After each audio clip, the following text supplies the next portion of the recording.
C Joseph Vijay எனும் நான்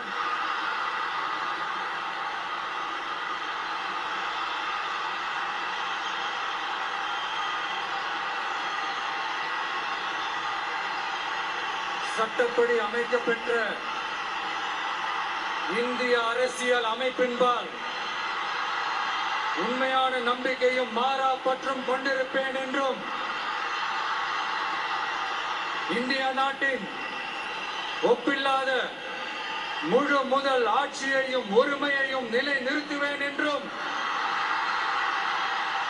தமிழ்நாட்டு அரசின் முதலமைச்சராக உண்மையாகவும் உளச்சான்றின்படியும் என் கடமைகளை நிறைவேற்றுவேன் என்றும் அரசியல் அமைப்பிற்கும் சட்டத்திற்கும் இணங்க அச்சமும் ஒருதலை சார்பும் இன்றி விருப்பு வெறுப்பை விலக்கி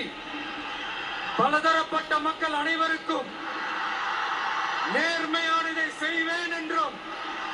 ஆண்டவன் மீது ஆணையிட்டு உறுதிமொழிகிறேன்.